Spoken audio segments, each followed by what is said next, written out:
شما بخیر دوستان عزیز ارجمند. این شام در برنامه فوتبال تاجیک در صحبت ما سردبیر روزنامه SSSR استاد سیاف میزراب حضور دارند. خوش آمدید. سلامت باشید. خب ما اصولا با استاد سیاف میزراب این شام البته که درباره فوتبال صحبت خواهیم کرد، اما موضوع ما اندک دامنه‌دار و فراخ است. به چه خاطر؟ به اون خاطری که اینک 10 سال می شود از آن روزی که در شهر کولا با ابتکارات استاد سیاف میزراب یک ورزشگاهی بنیاد شد و در اونجا چند گروه فوتبالی اینک 10 سال است که مشق می‌ورزند و البته استاد سیاف در روند رشد فوتبال خیلی زحمت‌های زیادی هم کشیدن، اندیشه‌های خوب هم پیشنهاد کردند. اصولا با جامعه فوتبالی هستند، هم نفس جامعه فوتبالی تاجیک هستند که ما البته بارها شنیدیم، بارها دیدیم. خب اما استاد من می‌خواستم از آن صحبت شروع کنیم که چند پیش یک ابتکارات از جانب پرزیدنت اساسیاسیون فوتبال آسیایی مرکزی، پرزیدنت فدراسیون فوتبال تاجیکستان، رئیس شهر دوشنبه محترم رستم امامعلی در به خاطر اعلان کردن روز جهانی فوتبال ارائه شد و چه استقبالی دارید شما از این ارائه و از این پیشنهاد اصولا؟ واقعا پیشنهاد محترم رستم امامعلی نه تنها باعث دستگیری من و ماست، این یک نوآوری، یک پیشنهاد بسیار خوب و سرا عموما برای عالم فوتبال است و حتی شخصا من متحیر شدم که چرا تا این دم همین روز رو اعلان نکردن. من بارها گفتم و باز هم میگویم که خوشبختی فوتبال تاجیک، خوشبختی عموما فوتبال آسیای مرکزی در آن است که رستم امامعلی خود فوتبالیست پروفسیونال است. وقتی که نورس بود، خرد بود، کودک بود، جوان بود، من بازی او را در میدان میدیدم. اصلا بگیریم که از یکون بازیگر دیگر فرقیتی نداشت که مثلا پسری که چی وظیفه ها دا کار میکنند، برابری همه میدوید، میپرید، میجهید، بازی میکرد، فوتبال بازی در میکرد، همون آب بلای میافتاد و میخست و باز میدوید، چون که فوتبال را بر تمامی جزئیات دیگر زندگانی فردی خود ترجیح داده بود. بله. من فکر میکنم وقتی که محترم رستم امامعلی همین روز رو پیشنهاد کرد، او عموما همون توپ بازی چی در قشلاق، چی در دهه، چی در کوچه، انا همین رو در نظر داشت. و وقتی که در جهان در یک روز، خواه در افریقا، خواه در تاجیکستان، ازبکستان، نمیدونم فلسطین، امریکا، انگلیا، پرتغال، روز فوتبال گفته کودک به میدان میبراید، یا که یک کودکی که در دست توپ دارد او را والدین با روز فوتبال تبریک میکنن، فوتبال روح و روندی نو میگیرد، شکوه و شهامتی خاصه کسب میکنه. من استقبال میکنم از این پیشنهاد واقعا هم مردمی پرزیدنت فدراسیون فوتبال تاجیکستان و پرزیدنت اساسیاسیون فوتبال آسیای مرکزی محترم رستم امامعلی. بسیار خوب. اکنون بیاید درباره همون ابتکاراتی که هنوز 10 سال قبل در چهارچوب استقبال از سیاست‌های ورزشپرورانه سرور دولت محترم امامعلی رحمان در باب بنیاد ورزشگاه‌ها و دستگیری فوتبال و عاموی گردانی ورزش شما عملی کرده بودید. خب در پشت این 10 سال چی است؟ گازت مردمی SSSR با یک ابتکارات پیش برآمد و با عبدالغفار رحمانزاده رئیس همان وقته شهر کولا ما مراجعت کردیم که ما برای نسل نوروز کودکان یک میدان ورزشی فوتبالی بسازیم. ما در همون جای ویرانه که خود شاهد هستید، سیل شسته بود، هیچ چیز نبود، یک میدان خوبی سره با دستگیری کلیه دوستان بنیاد کردیم و 10 مارس سال 2014 بعد تقریبا 3 سال کارهای بنیادکاری و استفاده دادیم و نوروز نخستین همون سال رو تمامی مردم شهر کولا در همین ورزشگاه جشن گرفتند. вежагии варзишгоҳ чӣ буд ва чӣ ҳаст? мо усулан дар он 80 кӯдаки душвортарбияро фаро гирифтем. кӯдакони душвортарбият гирифта дастаҳо таъсис додем ва мураббии мо Рамазон ки бисёр фарди футбол дӯст аст, ӯро овардем, онҳоро машқу тамрин медод ва ҳамагӣ мо 2 талабот пеши онҳо гузоштем. пеши ҳамин кӯдакони душвортарбият. нахуст ин ки мо 80 дона дарахт шинодем, дарахт ниҳолҳои хуб ва ба ҳар як нафар вобаста кардем. он ҷое ки мо ин варзишгоҳро кардем, об надорад. оби каш дорад, обо ба мошину ба сатилу ба вай меорад. дарахти касе хушк шуд, дигар машқ намекунад. машқ ройгон аст. либосворӣ, пикировка ройгон аст. тӯбҳо ройгонанд. ҳама чӣ ройгон аст. ниҳолат хушк шуд, дигар бозӣ намекунӣ ва дуюм талабот ҳар охири моҳ рӯзномаи худро ба мураббӣ пешниҳод мекарданд, пешкаш мекарданд. ин кӯдаконе ки духон буданд, ҳама 4-5 хон шуданд дар нахуст. дар навбати дигар табиат дӯст шуданд. ҳозирам дарахтҳои ҳамуно ҳаст. имрӯз мева гирифтааст, аз меваи худашон истеъмол мекунанд. хуб, мусаллам аст ки дарахтшинонӣ, албатта табиатдӯстдорӣ ин гапи дигар, аммо маҳаки аслию усулӣ, ҳадафи аслию усулӣ инҷо албатта ба воя расонидани футболбозон буд. ва инак чӣ ҳосил дод ин мактаб бо гузашти 10 сол? бубинед, дар баробари оне ки мо масалан мактаби варзишӣ ва варзишгоҳи футболӣ сохтем ва дар он ҷо 80 кӯдак тарбият меёфт, мо дар тӯли 16 соли охир ҷоми СССР оид ба футболро дар байни кӯдакону наврасон мегузаронем. кӯдакону наврасони зери 14 ва 15 сола. ва дар ҳамин ҷоми СССР бигирем аксарияти онҳое ки имрӯз дар мунтахаби Тоҷикистон дар Қатар бозӣ кардаву доди футболро доданд, онҳо ҳам дар ҷоми мо иштирок карда бозидаанд. ва бигирем ки аз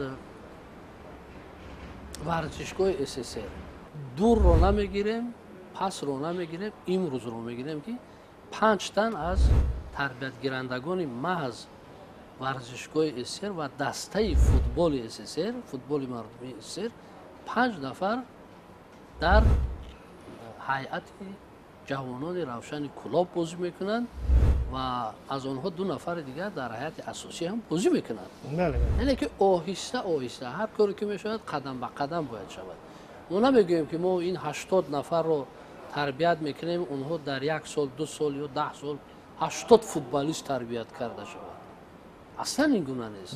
аз ҳамин 80 нафаре ки мо тӯли 10 сол тарбият кардаем, ҳудуди ягон 10 нафар дар ҳайатҳои футболи лигаи олӣ бозӣ мекунанд. дар лигаи аввал ку аз ин ҳам бештар ҳастанд. дар лигаҳои дохили шаҳрӣ бозӣ мекунанд, байни ноҳиявӣ бозӣ мекунанд.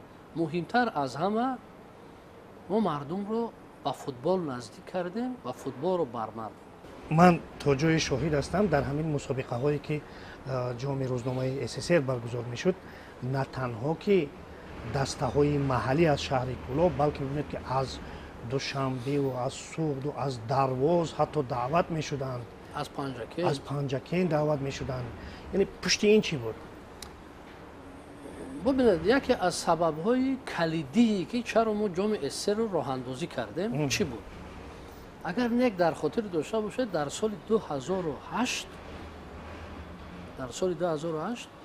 дастаи наврасони футболи Тоҷикистон бо ҳисоби хеле бузург бозиро бар ҳамсоя кишвари Узбекистон бохта буд.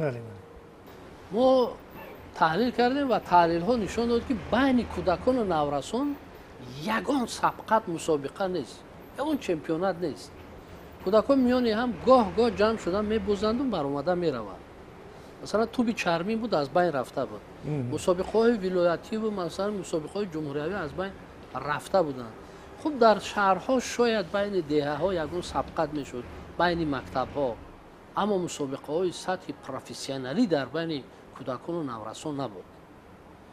мо оҷилан ин ба ислоҳи ин вазъ пардохта дастаи наврасони Равшани Кӯлоб дастаи наврасони истиқлол ҳатман дерби бояд бошад байни равшани истиқлол дар дилхосад. ин дербиҳо ана ҳамин дербиҳо ҳастанд ки футболи муд пеш меравад. дастаи наврасони вахш қурғонтепа, хуҷанд, регар, тамоми дастаҳое ки дар лигаи олӣ бозӣ мекарданд, мо ҳамонро гирдовар кардем ва бозиҳоро шурӯъ намудем. баъдан мо ҷуғрофиёи ҷоми эсеро васеътар кардем. масалан чемпионҳои мо буданд равшани кӯлоб, истиқлоли душанбе, вахши қурғонтепа, регар, норак, хуҷанд, аллакай мо ҳамаонро даъват мекардем. ва бубинед барои нахустин бор мо ҳатто аз панҷакент вақте ки ёдатон бошад дастаи панҷакент як дастаи хуб таъсис дода буд, мо наврасони онҳоро ҳам даъват кардем ки барои чӣ? барои ки онҳо дар ин сабқатҳо иштирок карда таҳрики психологӣ мегиранд, таҳрики равонӣ мегиранд. ҳадафи мо ҳам ҳамин буд. мо аз дарвоз дастаро овардем. бубинед дар дарвоз қариб футбол нест, аммо вақте мо дидем ки дар онҷо дастаи таъсис доданд, мо уна гирифта овардем. мо агар имрӯз мо даркем масалан дар хорух дар мурғоб даста аст, дастаи хуби профессионал аст, онҳоро мо ҳатман даъват мекунем. хуб устод Саёф, чаро футбол? шумо ку масалан дар собиқ хеле шоҳботбози хуб будед, аммо чаро футбол? ман борҳо гуфтам ва боз ҳам мегӯям ки ман ҳамеша аз як чиз нигаронам.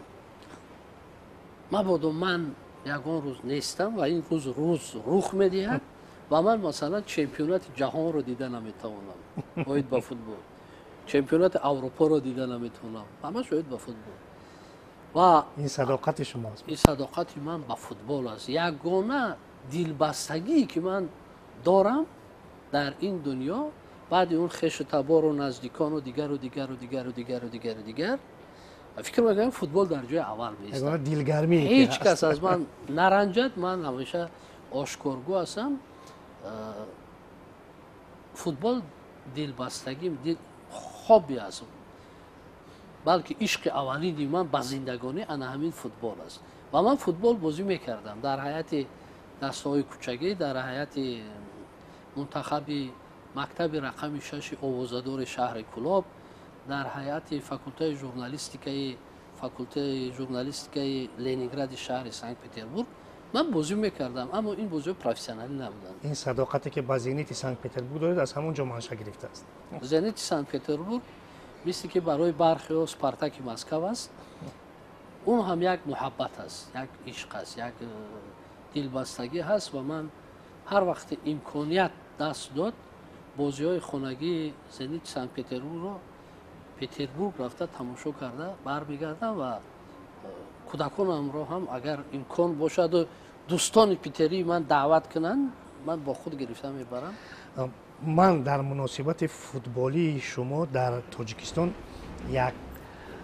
як нуқтаи ҳирфавията мебинам.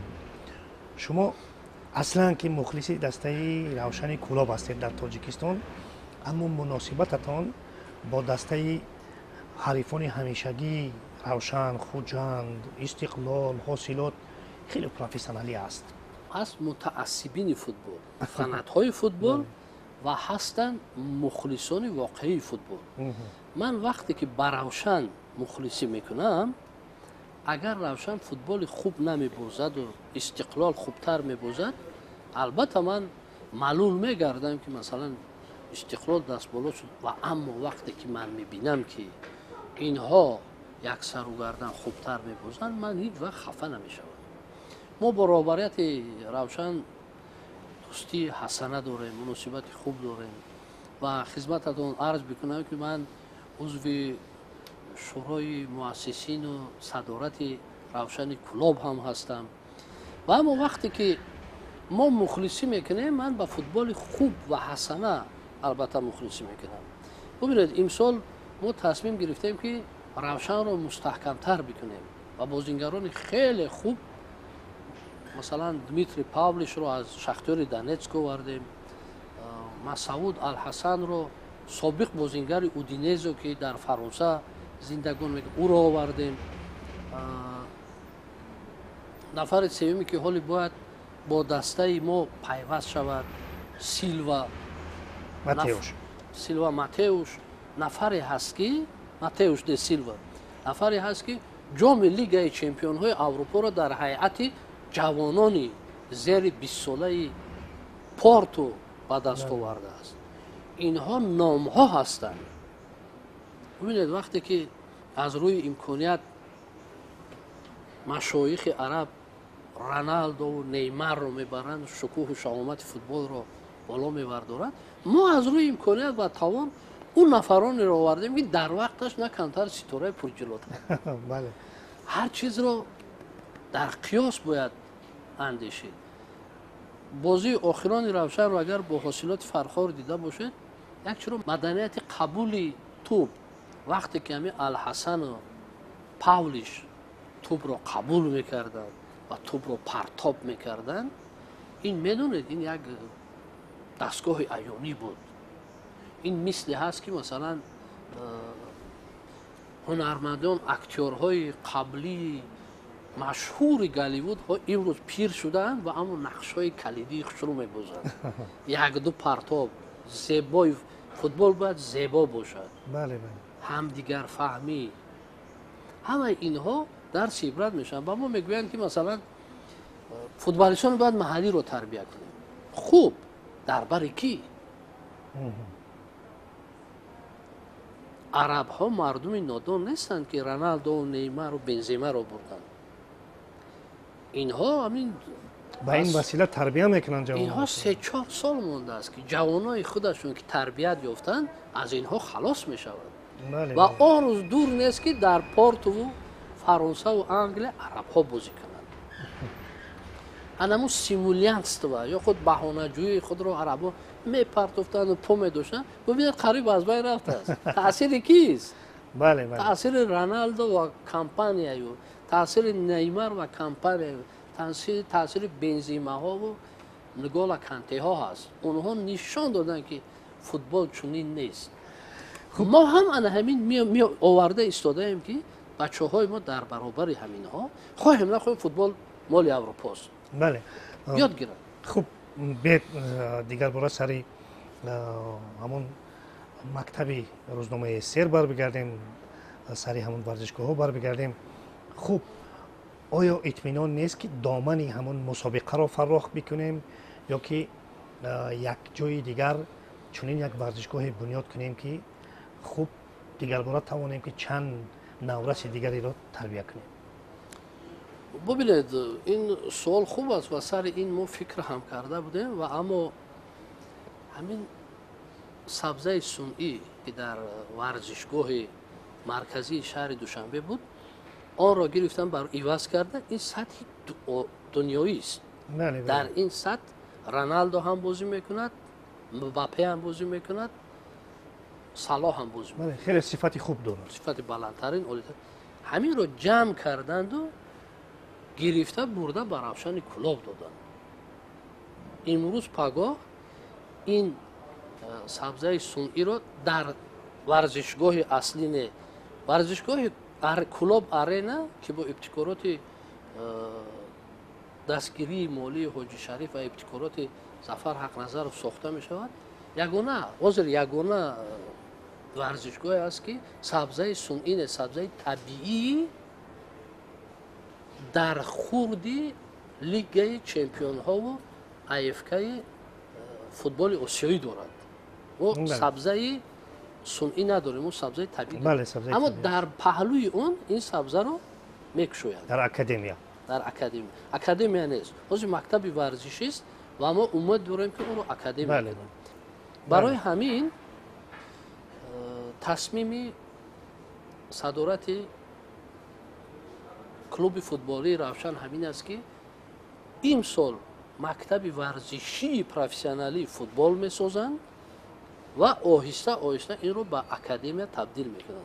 البته شما میدونید فرقیت اکادمیا از مکتب ورزشی از زمین تا آسمان است و مبلغ‌های بزرگ طلب میکنه. یعنی شما در همین ابتکاراتی که هست همراهید و به همین وسیله البته همون دامن اون چیزی که ما گفتیم شما فراخ میکنید. بله ما بچهای خود رو آماده کردیم و خدمتتون عرض می‌کنم یکی از نخستین دستپروران همین مکتب ورزشی پروفسیونالی فوتبال کلوب ما از دستپروران دسته SSSR هستم. بسیار خوب استاد، مشخصا میخواستم درباره موسم امسال انتظاری هاتون بگیم.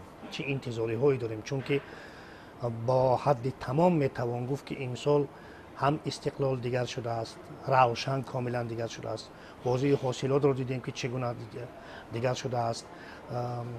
ایست روشن خیلی پرقوت شده است و البته خوجند هم، یعنی 5-6 دسته هستند که الکی میتوانند که برای چمپیونی مبارزه برند. خوب از نگاه شما چه انتظار شدن ممکن است از موسم امسال؟ ببینید بعد اون رخداد واقعا تاریخی که در قطر رخ داد و منتخب ما فرار به عمل آورد، حاضر حتی نه تنها جوانان، بوسفیدان و مردان، کمپیران و دختران و کودکان و دختر همه فوتبال دوست شدن. ما ملت فوتبالی همه را بارها گفتم و همه انتظاری های ما را، همه باور ما را صدارت نو فدراسیون فوتبال و منتخب تاجیکستان با ما برگردونید. دیگر ما اون ملت نیستیم که مثلا منتخب ما بازی رو باختم و گفتیم خیر شده، دیگر نمیشود. ما پلان کرده برداشتیم. دیگر ما برای تجربه گیری نمیرویم، برای بود میرویم. ما برای تنها ما انمون پلان کرد یا خود انمون هدف خود رو گذاشتیم و در سبقتی داخلی کشوری هم بسیار بازی ها تیزتون می شود. من رسما با همه عزت و احترام و دسته استقلال می گویم که این سال شما گمان است که پیروز آید، زیرا روشن کلوب محض برای مدال های طلا مبارزه میبرد. برای ما دیگر جای دوم مهم نیست. ما چند بار جای دوم گرفته ایم. ما امسال لیگ چمپیون ها میبریم در مرحله گروهی و ببینید که در مرحله گروهی هم علاقه ترکمنستان و قرقیزستان با ما بازی نمیکنه. سطح بازی ما بلند شده است. ما با دولت های مثلا عرب یا ایران یا که مالزی اونجاها بازی میکنیم و بازی رو ادامه میدیم. نیت ما نخست با لیگ چمپیون ها مرحله گروهی برآمدن است نخست و دوم و به بازگشت قهرمان تاجیکستان شدن و ما این کار رو میکنیم زیرا ما میتوانیم و من فکر میکنم که برای مدال های طلا امسال حداقل 4 دسته مبارزه میبرد، حداقل. این البته استقلال چون همیشگی و به بازگشت و من میدونم که حریفان ما چگونه آمادگی میبینن و عمقاً آمادگی میبینن و استقلال هم میخواهد که از مرحله گروهی لیگ چمپیون ها برآید و باور دارم میبراید، زیرا اونها در اونجا بیشتر بازی کنند، در چمپیونات داخلی سست‌تر میشوند و ما چمپیون میشویم. و اما دویم دسته ای که طوری گفتم تنها برای طلا مبارزه میبرد روشن کلوب است. سوم دسته در اون بازی که من دیدم حاصلات فرخار می شود. بازی خیلی خوب بازی کردن، بسیار بلند بازی کردن در سطح عالی و مردم فرخار هم بسیار مخلص هستند. و چهارم دسته باید با هم تعبیر مردمی خون از بینی رود و خوجند باید برای چمپیونی مبارزه برد، برای دیگر جای دوم سوم. من فکر میکنم محاربه بیشتر بین همین 4 دسته می شود. بسیار خوب، بسیار عالی. دوستان عزیز، یک صحبت داشتیم با استاد سیاف میزراب، سردبیر روزنامه SSSR، اطراف چگونگی فوتبال امروزه ما، اطراف هدفهاشون به خاطر رشد فوتبال و البته عاید 10 سالگی بنیاد از یک ورزشگاه در شهر کلوب و تأسیس گروه‌های فوتبالی در اینجا. استاد، برای یک صحبت خوب و خوشتان به شما بسیار سپاس. باوری داریم که امیدهایتان برآورده خواهند شد در این موسم. دوستان عزیز، در همینجا برنامه ما به انجام میرسد. خیر.